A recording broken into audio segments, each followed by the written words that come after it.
Kisah malaikat maut Israel menangis usai mencabut nyawa kekasih Allah Subhanahu wa Ta'ala.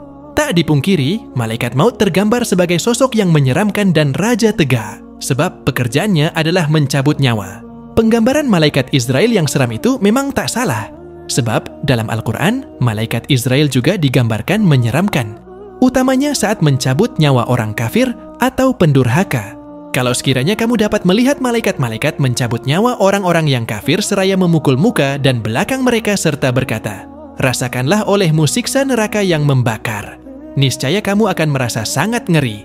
QS Al-Anfal 50. Namun perlu diketahui bahwa cara malaikat Israel mencabut nyawa tidaklah sama. Hal itu tergantung dari amal perbuatan orang yang bersangkutan. Bila orang yang akan meninggal dunia itu durhaka kepada Allah, maka malaikat Israel mencabut nyawa secara kasar. Sebaliknya, bila terhadap orang yang saleh, cara mencabutnya dengan lemah lembut dan dengan hati-hati.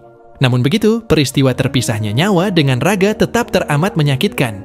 Sebagaimana sabda Rasulullah SAW, sakitnya sakaratul maut itu seperti 300 kali sakitnya tusukan pedang. Hadis riwayat Ibnu Abu Dunya. Kisah di bawah ini menggambarkan malaikat Israel yang penuh dengan peri kemanusiaan.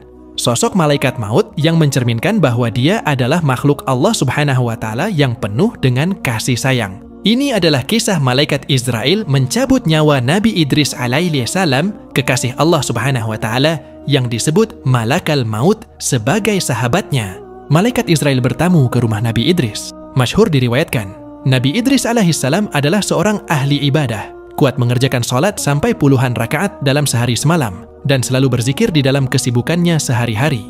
Catatan amal Nabi Idris alaihissalam yang sedemikian banyak, setiap malam naik ke langit.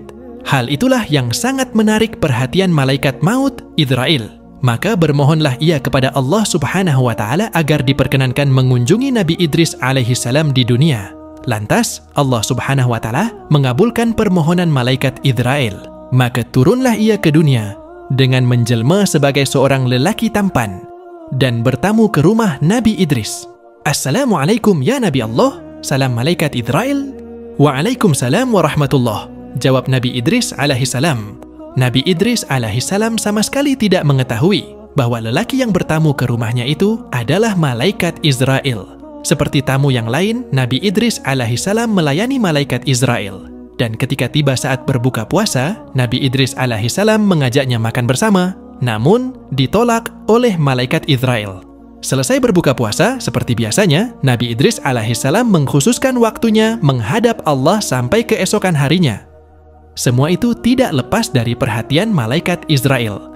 Juga ketika Nabi Idris terus-menerus berzikir dalam melakukan kesibukan sehari-harinya, dan hanya berbicara yang baik-baik saja. Pada suatu hari yang cerah, Nabi Idris mengajak jalan-jalan tamunya itu ke sebuah perkebunan di mana pohon-pohonnya sedang berbuah, ranum, dan menggiurkan. "Izinkanlah saya memetik buah-buahan ini untuk kita," pinta malaikat Israel, menguji Nabi Idris alaihissalam. "Subhanallah, Maha Suci Allah," kata Nabi Idris alaihissalam. "Kenapa?" Malaikat Israel pura-pura terkejut. "Buah-buahan ini bukan milik kita," ungkap Nabi Idris. Kemudian beliau berkata, "Semalam Anda menalak makanan yang halal, kini Anda menginginkan makanan yang haram." Malaikat Israel tidak menjawab. Nabi Idris memperhatikan wajah tamunya yang tidak merasa bersalah. Diam-diam beliau penasaran tentang tamu yang belum dikenalnya itu. "Siapakah gerangan?" pikir Nabi Idris alaihissalam. "Siapakah engkau sebenarnya?" tanya Nabi Idris alaihissalam. "Aku malaikat Israel," jawab malaikat Israel. Nabi Idris alaihissalam terkejut, hampir tak percaya. Seketika tubuhnya bergetar tak berdaya. "Apakah kedatanganmu untuk mencabut nyawaku?" Selidik Nabi Idris alaihissalam serius. "Tidak," senyum malaikat Israel penuh hormat. "Atas izin Allah, aku sekedar berziarah kepadamu," jawab malaikat Israel.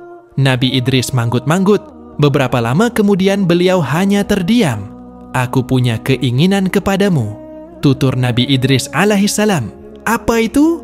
Katakanlah," jawab malaikat Israel. "Kumohon engkau bersedia mencabut nyawaku sekarang. Lalu mintalah kepada Allah Subhanahu wa Ta'ala untuk menghidupkanku kembali, agar bertambah rasa takutku kepadanya dan meningkatkan amal ibadahku." Pinta Nabi Idris alaihissalam. "Tanpa seizin Allah, aku tak dapat melakukannya. tolak malaikat Israel. Pada saat itu pula Allah Subhanahu wa Ta'ala memerintahkan malaikat Israel agar mengabulkan permintaan Nabi Idris alaihissalam. Dengan izin Allah, malaikat Israel segera mencabut nyawa Nabi Idris alaihissalam. Sesudah itu, beliau wafat. Malaikat Israel menangis. Memohonlah ia kepada Allah Subhanahu wa Ta'ala agar menghidupkan Nabi Idris alaihissalam kembali. Allah mengabulkan permohonannya. Setelah dikabulkan Allah, Nabi Idris alaihissalam hidup kembali. Bagaimanakah rasa mati itu, sahabatku? Tanya malaikat Israel. 1000 kali lebih sakit dari binatang hidup dikuliti. Jawab Nabi Idris alaihissalam. Caraku yang lemah lembut itu baru kulakukan terhadapmu, kata malaikat Israel. Begitulah sepenggal kisah sakratul maut yang dialami oleh Nabi Idris alaihissalam. Lalu bagaimana jika sakratul maut itu terjadi dengan kita? Sudahkah kita mempersiapkan diri untuk menghadapi sakaratul maut?